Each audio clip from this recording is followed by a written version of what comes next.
ایک آدمی نبی اکرم صلی اللہ علیہ وسلم کی خدمت میں آ کر کہنے لگا، یا رسول اللہ،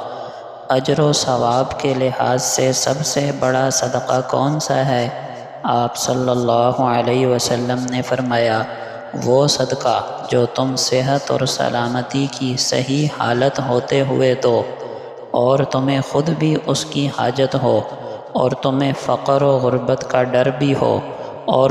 امیر بننے کی آس اور امید اور لالچ بھی ہو،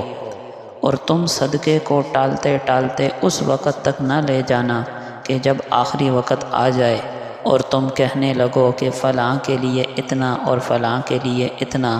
حالانکہ اب تو وہ فلاں فلاں کا ہو چکا، یعنی مال میراث کی وجہ سے۔ نبی اکرم صلی اللہ علیہ وسلم نے ایک ایسے آدمی کا تذکرہ فرمایا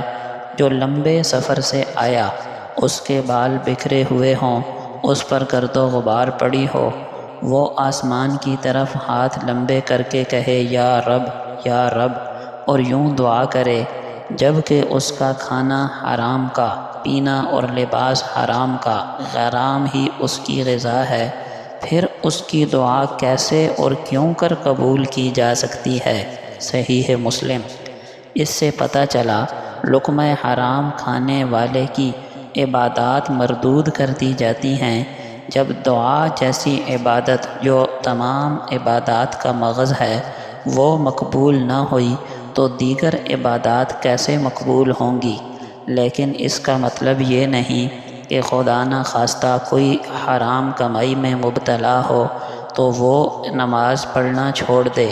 بلکہ نمازیں وغیرہ پڑھتا رہے، کیونکہ نماز چھوڑنے کے گناہ سے بچ جائے گا۔ اگر نماز بھی چھوڑ دی تو حرام کھانے کا گناہ الگ ہوگا، نمازیں چھوڑنے کا گناہ الگ ہوگا۔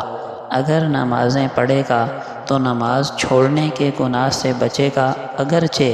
حرام کھانے کی وجہ سے نماز کے اجر و ثواب اور برکتوں سے محروم رہے گا۔